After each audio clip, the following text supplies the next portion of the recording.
സ്നേഹാലോകസുമോഹനവർദ്ധനാം കരുണാത്രാനത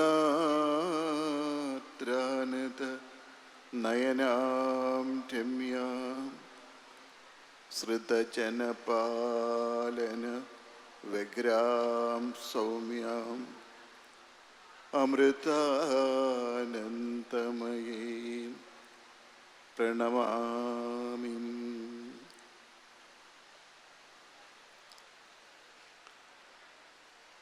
ഓം അമൃതേശ്വരിയേ നമഃ. My humble pranams to all my divine sisters and brothers, Amma's darling children. That's what Amma says. All are Amma's darling children. The entire world should become like one family, Amrita family. Welcoming all of you to Amrita family. അമ്മയുടെ എല്ലാ ഓമന മക്കൾക്കും സ്വാഗതം. ഇവിടെ എത്തിയിരിക്കുന്ന എല്ലാ സജ്ജനങ്ങൾക്കും അമൃത കുടുംബത്തിലേക്ക് സ്വാഗതം. Amma's life is a festival of love. Amma says she doesn't have a birthday. Mahatmas are not limited in their body. Mahatmas have transcended their body consciousness. Then the whole universe becomes their body. They constantly feel that cosmic connection, the beauty of unity. This year, Amma's birthday is in the middle of Navaratri festival. Navaratri means 9 nights. Ordinary humans live in the night of ignorance. To remove the darkness of ignorance, certain training is needed. Navaratri is actually a training program to dispel the darkness of ignorance. For that, this phase of darkness is utilized ritualistically. The night of ignorance is divided into 9 nights, which represents our present life. Thus it is transformed into 9 nights of worship, Devi worship. Through these 9 days and nights, we worship Durga Devi in 9 bhavas, 9 aspects. We can see these 9 bhavas in our Amma also. അമ്മയുടെ ജീവിതം പ്രേമ മഹോത്സവമാണ്. തനിക്ക് ജന്മദിനമില്ലെന്നാണ് അമ്മ പറയുന്നത്. മഹാത്മാക്കൾ ദേഹപരിമിതരല്ല. അവർ ശരീരബോധത്തെ മറികടന്നവരാണ്.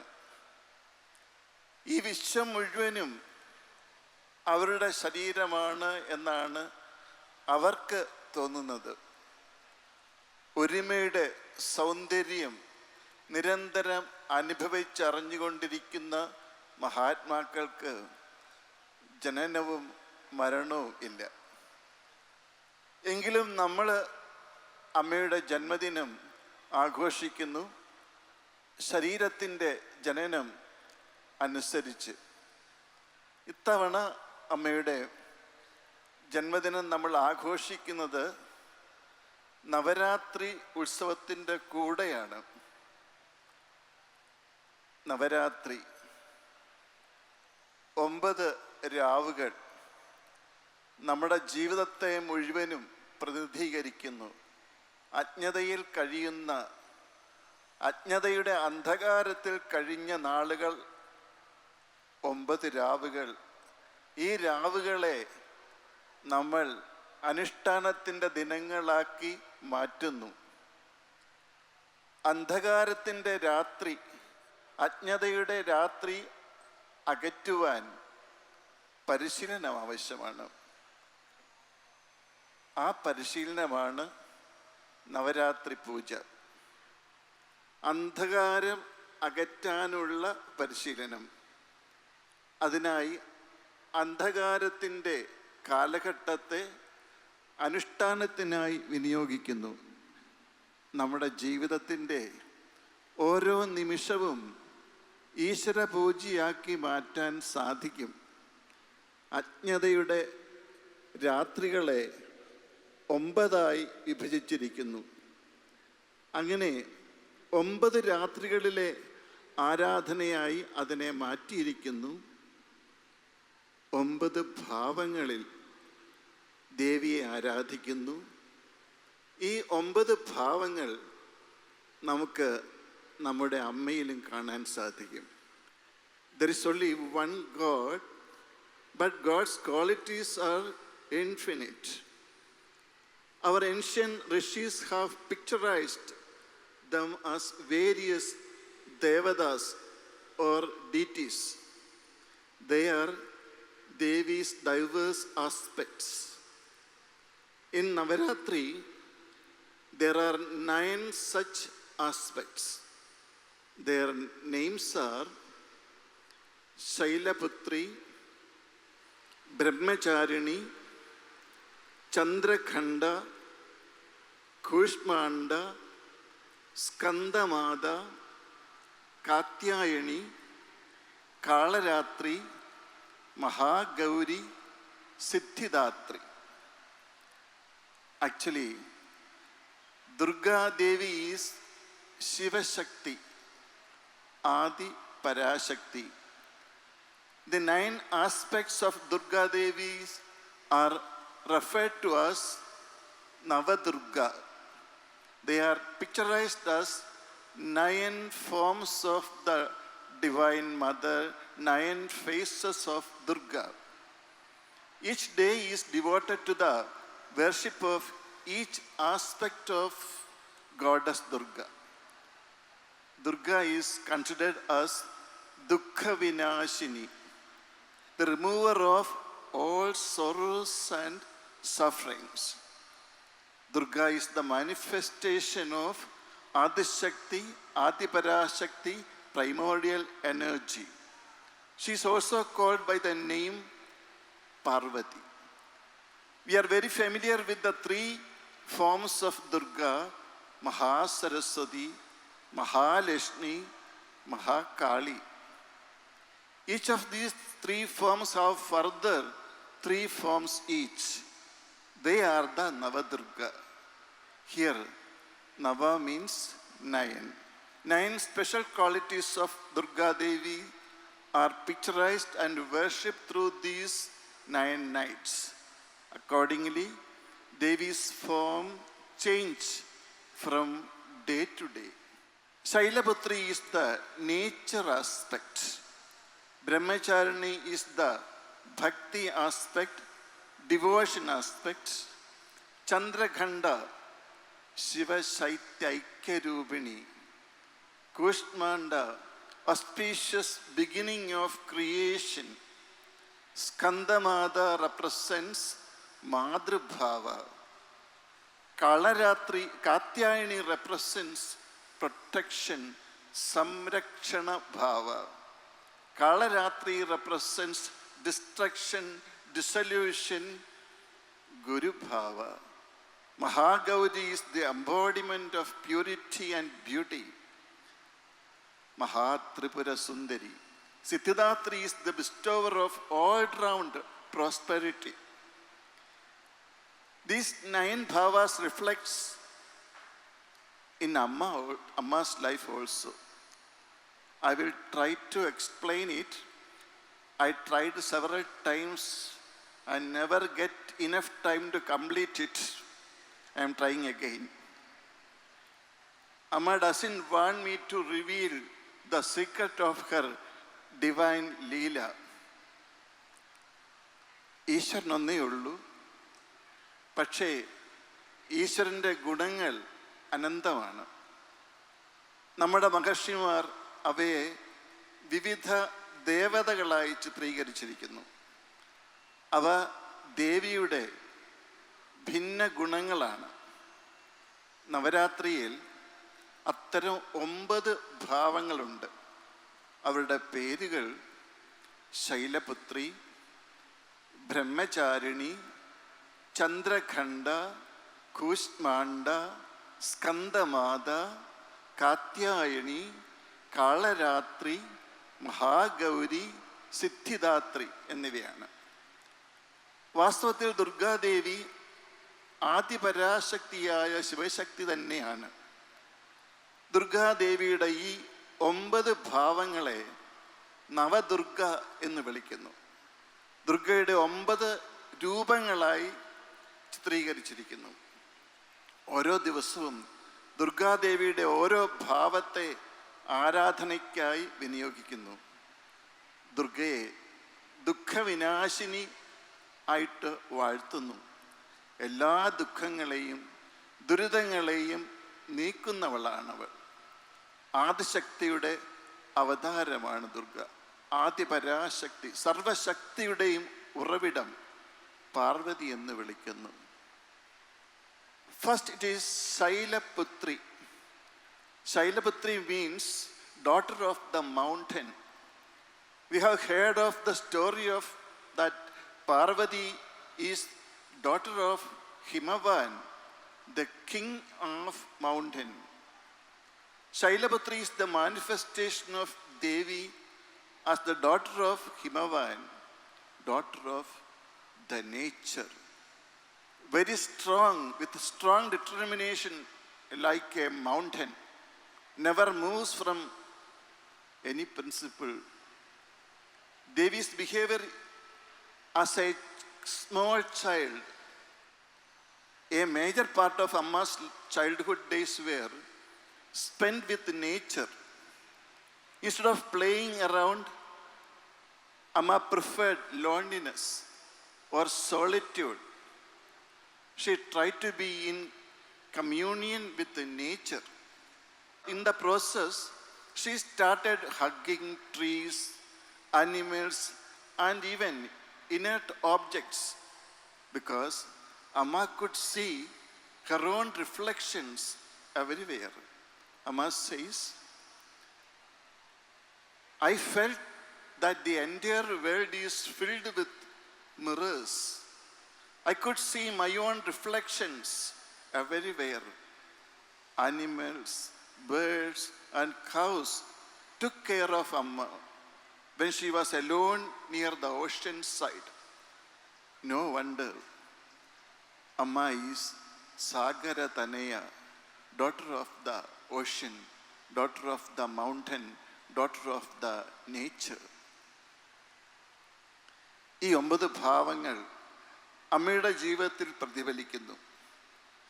ആദ്യം ശൈലപുത്രി, പുത്രി ഭാവം. ശൈലപുത്രി എന്നാൽ പർവ്വതപുത്രി, പർവ്വത രാജകുമാരി. പാർവതി ഗിരി രാജാവായ ഹിമവാന്റെ പുത്രിയാണെന്നുള്ള കഥ നമ്മൾ കേട്ടിട്ടുണ്ട്. ഹിമവാന്റെ പുത്രിയായി ദേവിയുടെ ആവിർഭാവം, പ്രകൃതിയുടെ പുത്രി, ദേവിയുടെ ബാലസഹജമായ ഭാവം, ദേവിയുടെ ശിശുപ്രകൃതം. അമ്മയുടെ ബാല്യകാലം ഏറെയും പ്രകൃതിയുടെ മധ്യത്തിലായിരുന്നു. കളികളിൽ മുഴുകുന്നതിന് പകരം ഏകാന്തതയിൽ പ്രകൃതി ദൃശ്യങ്ങൾ കണ്ടുകൊണ്ട് നിശബ്ദയായി കഴിയുവാനാണ് അമ്മ ഇഷ്ടപ്പെട്ടിരുന്നത്. പ്രകൃതിയുമായി ഇണങ്ങി ജീവിച്ചു. ഈ സമയം മരങ്ങൾ, മൃഗങ്ങൾ, അചേതന വസ്തുക്കൾ പോലും അതിനെപ്പോലും അമ്മ ആശ്ലേഷിച്ചു. കാരണം അവയെല്ലാം തൻ്റെ പ്രതിരൂപങ്ങളായി കാണാൻ അമ്മയ്ക്ക് സാധിച്ചു. ഈ പ്രപഞ്ചം മുഴുവനും കണ്ണാടികൾ നിറഞ്ഞതായി അമ്മയ്ക്ക് തോന്നി. എവിടെയും തൻ്റെ പ്രതിബിംബം മാത്രം കണ്ടു. സമുദ്രതീരത്ത് ഒറ്റയ്ക്കിരിക്കുമ്പോൾ പക്ഷിമൃഗാദികൾ അമ്മയെ സംരക്ഷിച്ചു. രാപകലില്ലാതെ കടൽ തീരത്തിരുന്ന് കൊടും തപസ് ചെയ്യുന്ന അമ്മയ്ക്ക് വിഷപ്പാമ്പുകൾ സംരക്ഷണ കവചമൊരുക്കി. കാരണം അമ്മ സാഗര തനയാണ്, പർവ്വത രാജകുമാരിയാണ്, പ്രകൃതിയുടെ പുത്രിയാണ്. The second bhava is brahmachariणी. It is the aspect of tapas. Amma has performed intense penance during a particular phase of her life.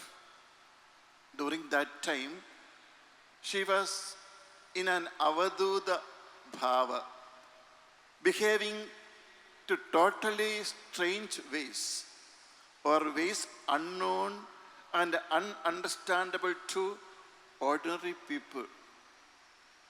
Once in a while, Amma used to open her eyes, but even then, no one understood anything.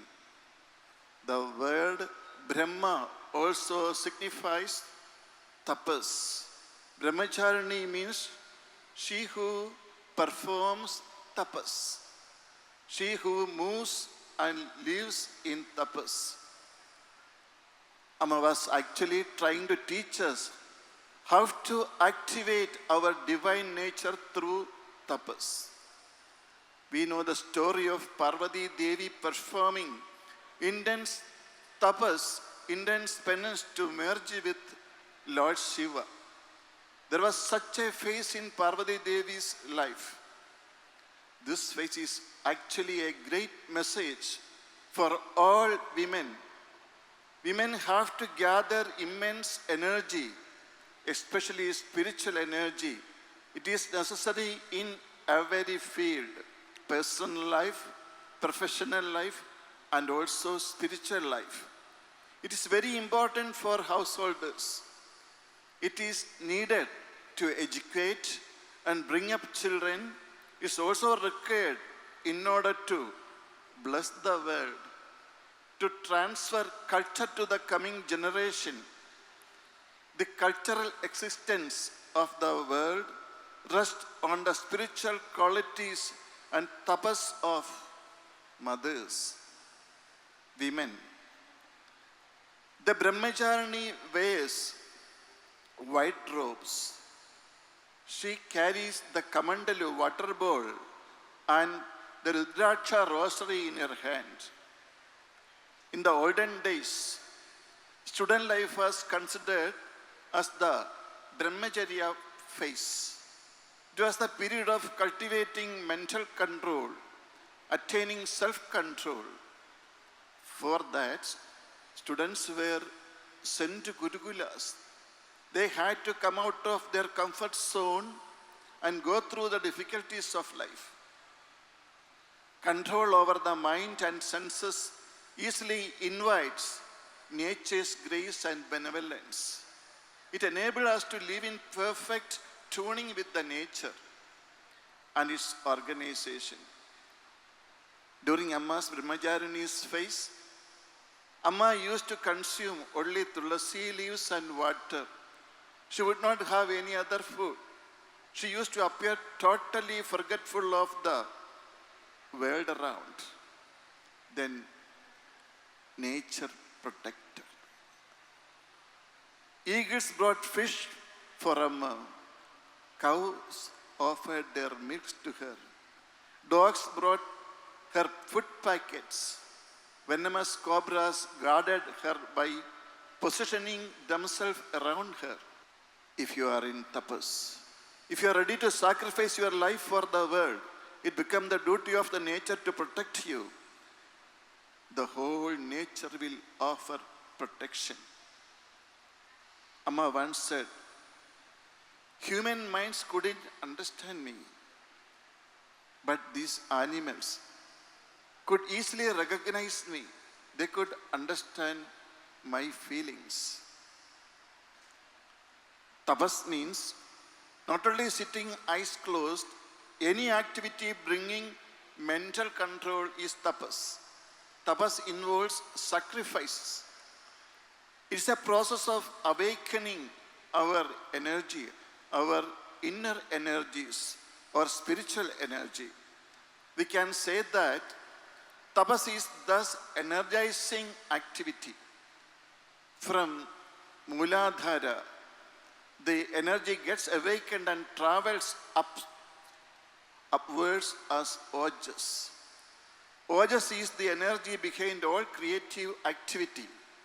So everybody needs this brahmacharya period or brahmacharini phase in life, especially during the phase of education or studenthood, because it is a period of collection and consolidation of all our vital energies. During that time, if you yield to all desires, mental energies get dissipated. Then the inner strength will decrease, performative ability will be affected. That should not happen. So the ancient system of education in India was designed so as to preserve and enhance the inner energies of the student also. That is why the ancient universities were situated in the lap of nature itself. രണ്ടാമത്തെ ഭാവം ബ്രഹ്മചാരിണിയാണ്, തപസ്സിൻ്റെ ഭാവം. അമ്മ തൻ്റെ ഒരു പ്രത്യേക കാലഘട്ടത്തിൽ, ജീവിതത്തിൻ്റെ കാലഘട്ടത്തിൽ ഉഗ്ര തപസ് ചെയ്തു, ആത്മീയ ഉപാസന. അന്ന് അമ്മ അവധൂത ഭാവത്തിലായിരുന്നു. തികച്ചും അപൂർവമായ പ്രകൃതം, സാധാരണക്കാർക്ക് അജ്ഞാതവും മനസ്സിലാക്കാൻ സാധിക്കാത്തതുമായ ഒരു ഭാവം. എപ്പോഴെങ്കിലും ഒരിക്കൽ കണ്ണു തുറക്കും, അപൂർവമായി സംസാരിക്കും, പക്ഷേ ആർക്കും ഒന്നും മനസ്സിലായില്ല. ബ്രഹ്മ എന്നതിന് തപസ് എന്ന അർത്ഥമുണ്ട്. ബ്രഹ്മചാരിണി എന്നാൽ തപോനിഷ്ഠ, തപസ്സിൽ ജീവിക്കുന്നവൾ. നമ്മിലെ ദിവ്യഭാവത്തെ ഉണർത്താൻ തൻ്റെ തപസ്സിലൂടെ മറ്റുള്ളവരെ പഠിപ്പിക്കുകയായിരുന്നു അമ്മ. ശിവനുമായി ലയിക്കുവാൻ ഘോര തപസ് അനുഷ്ഠിച്ച ശ്രീപാർവതിയുടെ കഥ നാം കേട്ടിട്ടുണ്ട്. പാർവതീ ദേവിയുടെ ജീവിതത്തിൽ അങ്ങനെ ഒരു ഘട്ടമുണ്ടായിരുന്നു. എല്ലാ സ്ത്രീകൾക്കും ഇത് മഹത്തായ ഒരു സന്ദേശമാണ്. സ്ത്രീകൾ വലിയ ഊർജം സമാഹരിക്കേണ്ടതുണ്ട്, പ്രത്യേകിച്ചും ആത്മീയ ശക്തി. സ്വകാര്യ ജീവിതം, ഔദ്യോഗിക ജീവിതം, ആത്മീയ ജീവിതം എല്ലായിടത്തും കരുത്താർജിക്കാൻ അത് അത്യാവശ്യമാണ്. ഗൃഹസ്ഥാശ്രമികൾക്ക് ഇത് ഏറ്റവും പ്രധാനമാണ്. കുട്ടികളെ വളർത്തി വിദ്യാഭ്യാസം നൽകി സംസ്കാരം പകർന്ന് ഈ ലോകത്തിന് അലങ്കാരമാകുവാൻ അമ്മമാർക്ക് ആത്മീയ ശക്തി ആവശ്യമാണ്. ഈ ലോകത്തിൻ്റെ സംസ്കാരം നിലനിൽക്കുന്നത് അമ്മമാരുടെ ആത്മീയ ശക്തിയിലും തപസ്സിലുമാണ്. കുടുംബ ബന്ധങ്ങൾ ശിഥിലമാകാതെ നിലനിൽക്കുന്നത് അമ്മമാരുടെ തപശക്തി കൊണ്ടാണ്. ബ്രഹ്മചാരിണി ശുഭ്രവസ്ത്രമാണ് ധരിക്കുന്നത്. കരങ്ങളിൽ കമണ്ടലു, ജലപാത്രവും രുദ്രാക്ഷമാലയുമുണ്ട്. പൂർവകാലത്ത് വിദ്യാർത്ഥി ജീവിതം ബ്രഹ്മചര്യ ഘട്ടമായിട്ടാണ് സങ്കല്പിച്ചിരുന്നത്. മനോനിയന്ത്രണം ശീലിക്കുവാനുള്ള പരിശീലനമായിരുന്നു അന്ന്. ആത്മനിയന്ത്രണം നേടാനുള്ള സമയം. തൊഴിലിന് വേണ്ടി മാത്രമുള്ള വിദ്യാഭ്യാസമായിരുന്നില്ല. ജീവിതത്തെ സുന്ദരമാക്കുവാനുള്ള മാനസിക പക്വത നേടാനും പ്രതികൂല സാഹചര്യങ്ങളെ തളരാതെ നേടുവാനുള്ള കരുത്താർജിക്കുവാനും കൂടിയായിരുന്നു പണ്ടത്തെ വിദ്യാഭ്യാസം. ഗുരുകുല സമ്പ്രദായത്തിലുള്ള വിദ്യാഭ്യാസം. കൊടുങ്കാടിന് നടുവിൽ, കഷ്ടതകളുടെ നടുവിൽ, ദുരിതങ്ങളുടെ നടുവിൽ വളർന്ന് കരുത്താർജിക്കുവാനുള്ള അവസരം അന്നുണ്ടായിരുന്നു. ഇന്ദ്രിയ മനോനിയന്ത്രണം പ്രകൃതിയുടെ കൃപയ്ക്ക് നമ്മളെ അർഹരാക്കൂ. അമ്മയുടെ ബ്രഹ്മചാരിണി ഘട്ടത്തിൽ തുളസി ജലവും തുളസി ഇലയും ജലവും മാത്രമായിരുന്നു ഭക്ഷണം. അപൂർണമായും ബാഹ്യലോകത്തെ മറന്നു, തന്നെ മറന്നു. അക്കാലത്ത് പ്രകൃതി അമ്മയെ പരിപാലിച്ചു. കടൽ തീരത്ത് രാപകലറിയാതെ കൊടും തപസ് ചെയ്ത കാലഘട്ടത്തിൽ പക്ഷിമൃഗാദികളാണ് അമ്മയെ സംരക്ഷിച്ചത്, പ്രകൃതിയാണ് സംരക്ഷിച്ചത്. മത്സ്യം കൊത്തിക്കൊണ്ട് പരുന്ത് അമ്മയുടെ മുന്നിൽ കൊണ്ടിട്ട് കൊടുത്തു, ആഹാരം കഴിക്കാതിരുന്നത് കണ്ടിട്ട്. പശു പാൽ ചുരത്തിക്കൊടുത്തു. നായ്ക്കളും എവിടെ നിന്നോ കിട്ടിയ ഭക്ഷണപ്പൊതി അമ്മയുടെ മുമ്പിൽ ഇട്ടുകൊടുത്തു. വിഷസർപ്പങ്ങൾ രാത്രികാലങ്ങളിൽ സംരക്ഷണ കവചമൊരുക്കി. നാം തപോനിഷ്ഠരായാൽ പ്രകൃതി നമ്മെ സംരക്ഷിക്കും എന്ന് അമ്മ ലോകത്തിന് കാണിച്ചു കൊടുക്കുകയായിരുന്നു. തപസ്സെന്നാൽ കണ്ണടച്ചിരിക്കുകയല്ല. മനോജയം ശീലിപ്പിക്കുന്നതെന്തും തപസ്സാണ്. ത്യാഗമാണ് തപസ്. നമ്മുടെ ആന്തരിക ആത്മീയ ശക്തിയെ ഉണർത്തുന്നതെല്ലാം തപസ്സാണ്. മൂലാധാരത്തിൽ നിന്ന് ശക്തി ഉണർന്ന് ഓജസ്സായി മുകളിലേക്ക് സഞ്ചരിക്കുന്നു. കന്യാകുമാരിയായി ഭാരതത്തിൻ്റെ മൂലാധാര ചക്രത്തിൽ കന്യാകുമാരി ക്ഷേത്രമുണ്ട്. നമ്മുടെ നട്ടലിൻ്റെ അടിയിലായി മൂലാധാര ചക്രത്തിലും കന്യകയായി ദേവി തപസ് ചെയ്യുന്നുണ്ട്. ആ ദേവിയെ ഉണർത്തി സഹസ്രാര ചക്രത്തിലുള്ള കൈലാസത്തിലെത്തിയാൽ ശിവനുമായി ഒന്നാകുന്നു, പൂർണ്ണത കൈവരുന്നു, അനന്തശക്തിയുടെ ഉടമകളായി മാറുന്നു. തപശക്തി ആർജിക്കുവാൻ അതെങ്ങനെ സാധിക്കുമെന്ന് കാണിച്ചു തരാൻ വേണ്ടി അമ്മയും തപസ് ചെയ്തു. മൂലാധാരത്തിൽ നിന്നും ശക്തി ഉണർന്ന് ഓജസ്സായി മുകളിലേക്ക് സഞ്ചരിക്കുന്നു. ഓജസ്സാണ് എല്ലാ സൃഷ്ടി വ്യാപാരങ്ങളുടെയും ശക്തി. അതിനാൽ ഈ ബ്രഹ്മചാരിണി അഥവാ ബ്രഹ്മചാരിണി ഘട്ടം ഏവർക്കും ആവശ്യമാണ്. The third bhava is Chandrakhanda. Devi is called Chandrakhanda because there is a crescent moon on her forehead. Shiva also has the crescent moon on his head. So Chandrakhanda stands for the union of Shiva and Shakti. The mantra Shivoham starts vibrating within. During that time, Amma, that's why Amma said, that's why Amma sings, നേരായ മാർഗം പരിപൂർണമായാൽ നാവിലുദിക്കും ശിവോഹം ശിവോഹം.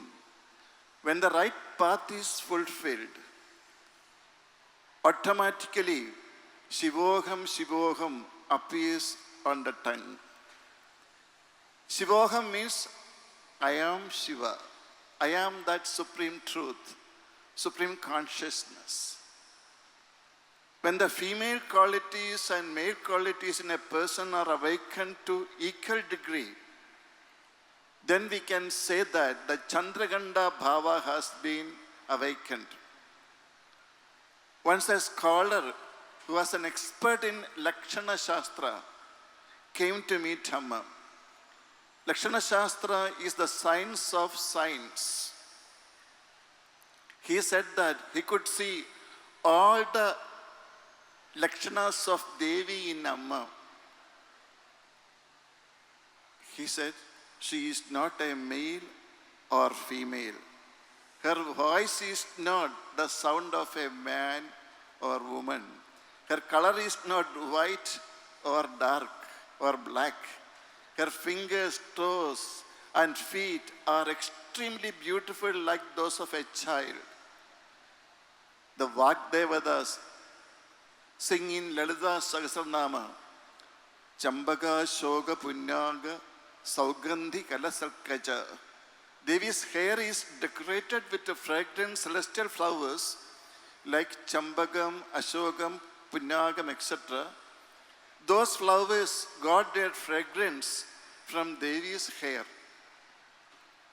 Amma has curly hair with the fragrance of celestial flowers I have a collection of Amma's hair. In the early days, I got the chance to collect it from Amma's comb. Still the fragrance is there. Those days, devotees used to pull out Amma's hair to keep it them to experience this divine fragrance of Amma's hair. Please don't try it now. Security is there. So this scholar said, for me, no explanation is needed to believe that Amma is Devi. Most of the time, Amma is like Bhavatarani. But in front of the Dariga mind or ego, she has to show her Kali Bhava. മൂന്നാം ഭാവം ചന്ദ്രഖണ്ഡ. തൻ്റെ തിരുനെറ്റിയിലൊരു ചന്ദ്രക്കല ഉള്ളതിനാൽ ദേവി ചന്ദ്രഖണ്ഡ എന്നറിയപ്പെടുന്നു. പരമശിവനും ചന്ദ്രകലാധരനാണ്. ശിവശൈത്യക്യമാണ് ചന്ദ്രഖണ്ഡ ഭാവം. സ്വാഭാവികമായി ശിവോഹം എന്ന മന്ത്രം ഉള്ളിൽ പ്രതിധ്വനിക്കുന്നു. അതാണ് അമ്മ സ്വീകരിച്ചിടൂ മമ മാനസപൂജ എന്ന ഭജനയിൽ അമ്മ പാടുന്നത്. നീ തന്നെ ഞാനെന്ന് ബോധം വളർന്നാൽ നിത്യാനന്ദാബ്ധിയിൽ നീന്തി തുടിക്കാം. നേരായ മാർഗം പരിപൂർണമായാൽ നാവിലുദിക്കും ശിവോഹം ശിവോഹം. പരിപൂർണതയെ പ്രാപിച്ചാൽ ശിവോഹം താനേ നാവിലുണരും. ശിവോഹം എന്നാൽ ഞാൻ ശിവനാണ്, പരമസത്യം ഞാനാണ്. ഒരു വ്യക്തിയിലെ സ്ത്രൈണഭാവങ്ങളും പൗരുഷഭാവങ്ങളും സമമായി ഉണർത്തിയാൽ ചന്ദ്രഖണ്ഡഭാവം ഉണർന്നു എന്ന് പറയാം. ഒരിക്കൽ ലക്ഷണശാസ്ത്ര നിപുണനായ ഒരു പണ്ഡിതൻ അമ്മയെ ദർശിക്കാനെത്തി. ലക്ഷണങ്ങളെക്കുറിച്ചുള്ള ശാസ്ത്രമാണ് ലക്ഷണശാസ്ത്രം. അദ്ദേഹം ദേവിയുടെ എല്ലാ ലക്ഷണങ്ങളും അമ്മയിൽ ദർശിച്ചതായി പറഞ്ഞിരുന്നു. അയാൾ പറഞ്ഞു, അമ്മ പുരുഷനല്ല, അമ്മ സ്ത്രീയുമല്ല. അമ്മയുടെ ശബ്ദം പുരുഷൻ്റെയോ സ്ത്രീയുടേതോ അല്ല. അമ്മയുടെ നിറം കറുപ്പോ വെളുപ്പോ അല്ല. അമ്മയുടെ വിരലുകൾ, കാൽപാദം എല്ലാം ഒരു കുഞ്ഞിൻ്റേതുപോലെ അതിമനോഹരം. ലളിതാ സഹസ്രനാമത്തിൽ വാഗ്ദേവതകൾ പാടുന്നു, ചമ്പക ശോക പുന്നാഗ സൗഗന്ധി കലസൽക്കജ. ദേവിയുടെ തലമുടി ചമ്പകം, അശോകം, പുന്നാകം തുടങ്ങിയ കുസുമങ്ങളെ കൊണ്ട് അലങ്കൃതമാണ്. ഈ പുഷ്പങ്ങൾക്ക് ദേവിയുടെ മുടിയിൽ നിന്നും സുഗന്ധം ലഭിക്കുന്നു.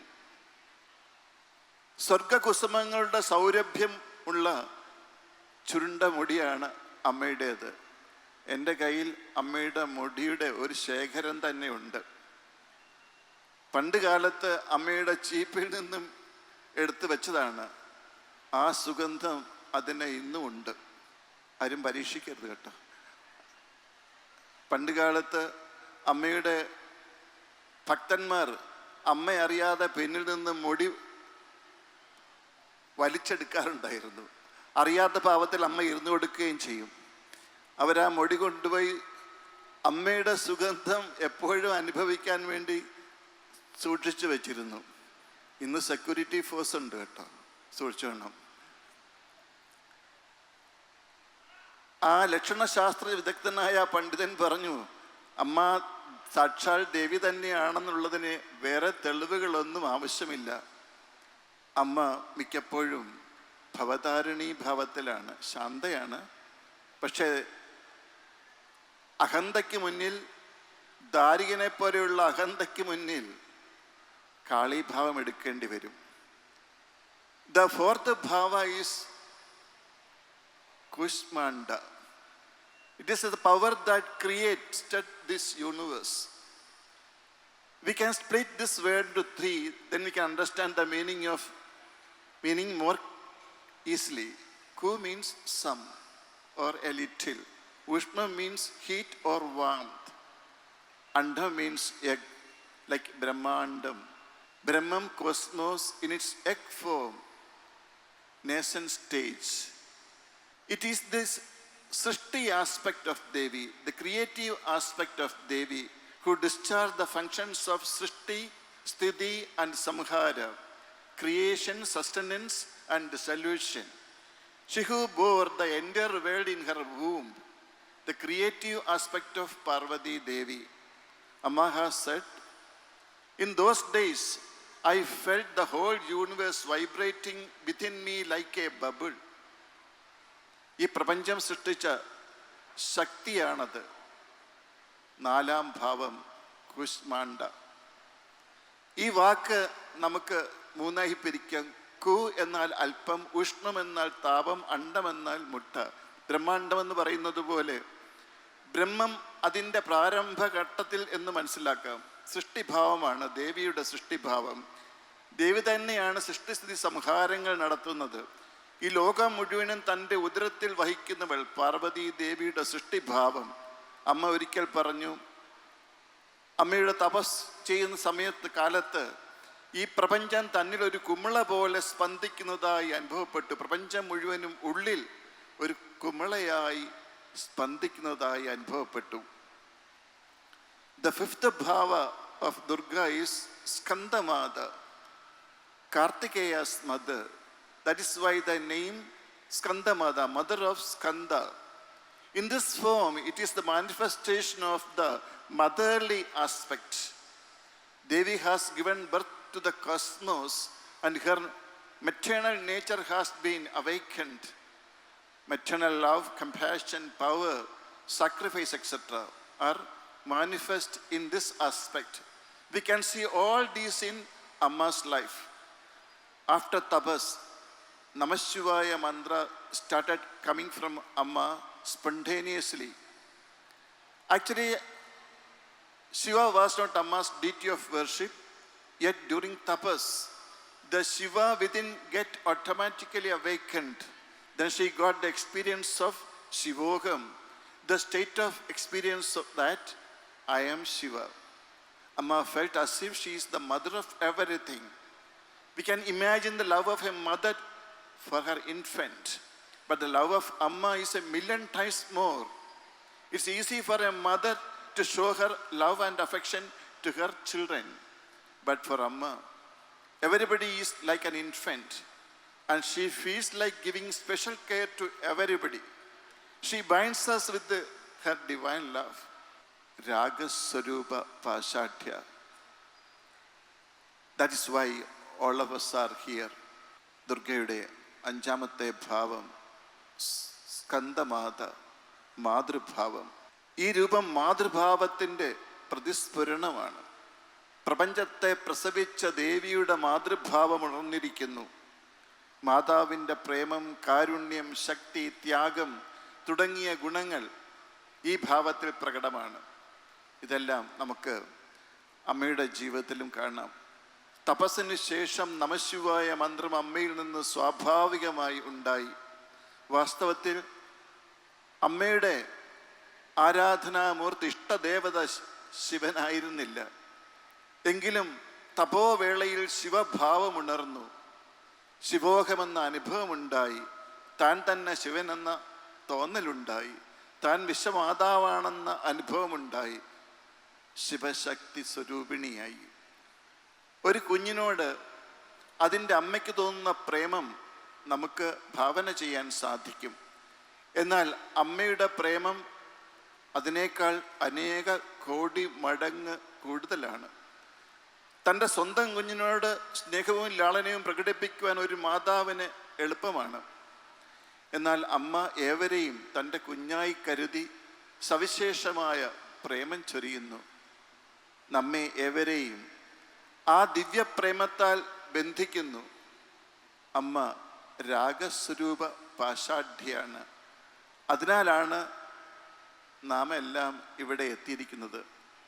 അമ്മ എല്ലാവരെയും സ്നേഹപാശത്താൽ ബന്ധിച്ചിരിക്കുന്നു. I remember an incident that happened during Amma's first world tour, 1987, when we reached Santa Fe. Mr. Steve Smith and Kathy Amritapriya hosted us their house. House was quite big. Program was conducted in that house itself. Even Amma's Devi Bhava. After the program, Steve introduced their children to us. I asked for their names. They said, Devi and Sanjay. Sanjay was too shy to come near us. Steve said, I have given Indian names to my children. We gave the name Devi to my daughter. Now she is 10 years old. But after 10 years, real Devi has come here. The mother of the universe herself came to bless us and even conducted Devi Bhava in our house. What more is needed in this lifetime? No boundary for Amma's love. Yado vajo nivartande aprapya manasa saha. Words turn back along with the mind, failing to reach Brahman. God is the phenomenon that words cannot describe and the mind cannot fathom. അമ്മയുടെ ആദ്യ വിദേശ യാത്രക്കിടയിൽ 1987 നടന്ന സംഭവം ഓർക്കുന്നു. ഞങ്ങൾ സാന്റഫയിൽ Steve സ്മിത്തിൻ്റെയും കാത്തിയുടെയും, ഇപ്പോഴത്തെ പേര് അമൃതപ്രിയ, അവരുടെ വീട്ടിലായിരുന്നു താമസിച്ചത്. വീട് വളരെ വലുതായിരുന്നു. അവിടെയാണ് അമ്മയുടെ പ്രോഗ്രാമും നടത്തിയത്. ദേവീഭാവവും അവിടെ തന്നെയാണ് നടന്നത്. പരിപാടിക്ക് ശേഷം സ്റ്റീവ് തൻ്റെ മക്കളെ ഞങ്ങൾക്ക് പരിചയപ്പെടുത്തി. ഞാൻ അവരോട് പേരുകൾ ചോദിച്ചു. പേര് ദേവി, സഞ്ജയ്. ദേവി 10 വയസ്സ് പ്രായം, സഞ്ജയ് അതിനേക്കാൾ താഴെ. സഞ്ജയ് ഞങ്ങളുടെ അടുത്ത് വരാതെ നാണിച്ചു നിന്നു. സ്റ്റീവ് പറഞ്ഞു, ഞാൻ എൻ്റെ മക്കൾക്ക് ഇന്ത്യൻ പേരുകളാണ് നൽകിയത്. മകളുടെ പേര് ദേവി എന്നാണ് നൽകിയത്. അവൾക്കിപ്പോൾ 10 വയസ്സ് തികഞ്ഞു. അവൾക്ക് പേരിട്ട് 10 വർഷം തികഞ്ഞപ്പോൾ യഥാർത്ഥ ദേവി ഞങ്ങളുടെ ഭവനത്തിലെത്തി. പ്രപഞ്ചത്തിൻ്റെ മാതാവ് ഞങ്ങളെ അനുഗ്രഹിക്കാനെത്തി. ഞങ്ങളുടെ വീട്ടിൽ തന്നെ ദേവീഭാവവും നടത്തി. ഈ ജന്മത്തിൽ ഇതിൽ കവിഞ്ഞെന്ത് ഭാഗ്യമാണ് കിട്ടാനുള്ളത്? അമ്മയുടെ പ്രേമത്തിന് അതിരുകളില്ല. യഥോ വാചോ നിവർത്തന്തെ അപ്രാപ്യ മനസാ സഹ. വാക്കുകൾ മനസ്സിനോടൊപ്പം മടങ്ങുന്നു. ബ്രഹ്മത്തെ അറിയാൻ സാധിക്കാതെ മടങ്ങുന്നു. വാക്കുകൾക്ക് വർണ്ണിക്കാനോ മനസ്സിനളക്കുവാനോ ആവാത്ത പ്രതിഭാസമാണ് Amma. 6th bhava Katyayani. Katyayani stands for protection, സംരക്ഷണ ഭാവ. 7th ഭാവ ഈസ് കാളരാത്രി, ഗുരുഭാവ. We can discuss together if there is time. It is Katyayani aspect which slayed Mahishasura. Actually, this happens inside, within us. Devi becomes the destroyer of ego to protect us. The ego is the product of ignorance, darkness of ignorance. Krodhagarangushodjala. She uses several weapons for that, like a surgeon who does the surgery using many tools. The surgeon needs many assistants to do that. But Durga Devi has so many hands, invisible hands. She uses invisible weapons to do the invisible surgery. Sometimes it is done without any anesthesia. Sometimes it is done with pain. The surgeon gives anesthesia before the procedure. Here, instead of giving anesthesia, Amma uses her rope of love. You cannot run away. Raga Sarupa Pashadhya Krodhagarangushodjala. First bind us with the rope of love, then does the surgery. Then Mahagauri Bhava, the embodiment of purity and beauty, the Maha Tripura Sundari. Siddhidatri is the bestower of all-round prosperity. When you surrender totally, if there is total surrender, we don't have to go through the sufferings of life. Devi will do everything for us. We don't have to undergo any pain. Aram Bhavam, Kartyayani, Samrakshana Bhavam. Mahishasurne nigrahichadu Kartyayani Bhavamana. Tanda makkale samrakshikan ഒരമ്മയ്ക്ക് സാധിച്ചിരിക്കണം. തൻ്റെ മക്കളെ സംരക്ഷിക്കാൻ, പ്രപഞ്ചത്തിലുള്ള സകല മക്കളെയും സംരക്ഷിക്കാൻ ദേവി ശക്തയാണ്.